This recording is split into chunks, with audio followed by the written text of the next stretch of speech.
Hello friends, welcome to कृषि आश्रम natural farm. আজকে আপনাদের আমাদের ফার্মে যে আমরা লঙ্কা চাষ করেছিলাম একদম প্রাকৃতিক পদ্ধতিতে ন্যাচারাল ফার্মিংয়ের বেসিক্সগুলো মেনে, তো সেইটা আজকে দেখাই আপনাদের।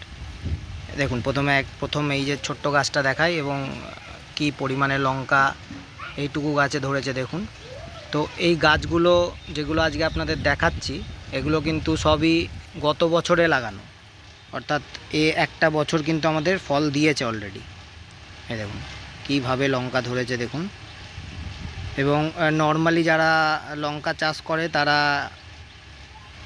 জমিতে যারা চাষ করে তারা লঙ্কা গাছ একটা সিজনে লাগায়, এ দেখুন, এবং একটা হারভেস্ট করার পরে সেটাকে আবার গাছ তুলে দেয় এবং আবার নতুন করে গাছ তারা লাগায়। বেশিরভাগ ক্ষেত্রে এই প্র্যাকটিসটা করে। দেখুন আমাদের এই 2 বছরের গাছ কীরকম লঙ্কা দিচ্ছে দেখুন। এবং দাঁড়ান, এগুলো একটু দেখিয়ে নিই আগে। দেখুন কীভাবে লঙ্কা ধরেছে, একদম হাড়ে করে লঙ্কা। তো যাই হোক, যেটা বলছিলাম যে যেটা নর্মাল প্র্যাকটিস সেটা হচ্ছে একবার হারভেস্ট করে আবার গাছ তুলে দেওয়া হয়, দেখুন, এবং আবার তারা নতুন করে গাছ করে। তো আমরা এখানে যেটা করেছি, গত বছর আমরা লাগিয়েছি, একটা ফুল সিজন গেছে এবং এই সিজনে এখানে যিনি কাকু আমাদের দেখাশোনা করেন উনি বলেছিলেন যে এই গাছটা দেখুন, এটা ঝড়ে উল্টে গিয়েছিল, তো বেঁধে দেওয়ার পরে কীভাবে লঙ্কা এসছে দেখুন। দেখুন, তো উনি বলেছিলেন যে এই গাছে আর লঙ্কা হবে না, তো আবার নতুন করে গাছ লাগাতে। তো আমি বললাম যে না, আমাদের এই পদ্ধতিতে অবশ্যই লঙ্কা হবে এবং এখানে খুব ভালো হবে, নর্মালের থেকে বেশি হবে। তো দেখুন, গাছ যেহেতু ম্যাচিওর করেছে তাই ফলনও অনেক বেশি দিচ্ছে।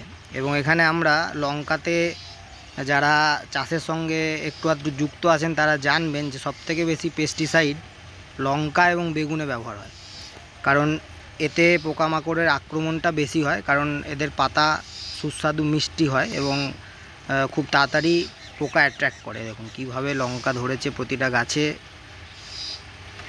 তো সেই কারণে লঙ্কা চাষে এবং বেগুন চাষে এই দুটোতে সবথেকে বেশি পরিমাণে সার এবং পেস্টিসাইড ব্যবহার করা হয়।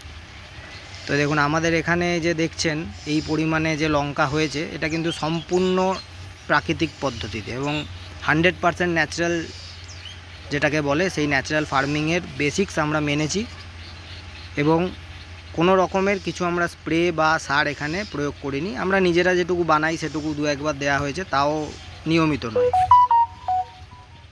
তো এর ফলেই দেখুন এই মিরাক্কেলটা আমরা দেখতে পাচ্ছি যে কিভাবে প্রকৃতি তার নিজের সমস্ত ব্যালেন্স তৈরি করে এবং আমাদেরকে আউটপুট দেয়।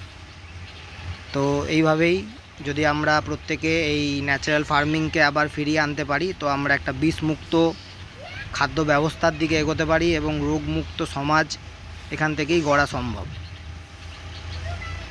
তো আজকের এই প্রতিবেদন আশা করি আপনাদের ভালো লাগলো এবং আপনারা প্রত্যেকেই কিছুটা উৎসাহ পাবেন আবার ন্যাচারাল ফার্মিংয়ের দিকে ফিরে আসার জন্য, এবং আরও মানুষকে আপনারা উৎসাহিত করুন এই পদ্ধতিতে ফিরে আসুক এবং খুব সহজে আমরা খুব ভালো ফলন পেতে পারি এবং আমাদের প্রকৃতি মাতাকে আমরা আবার সেই পুরনো বৈভবশালী জায়গায় ফিরিয়ে নিয়ে যেতে পারি শুধুমাত্র এই ন্যাচারাল ফার্মিং প্র্যাকটিসের মাধ্যমে। তো আজকে এই প্রতিবেদন এখানেই শেষ করছি। আগামী দিনে আরও অনেক আপডেট নিয়ে আসব।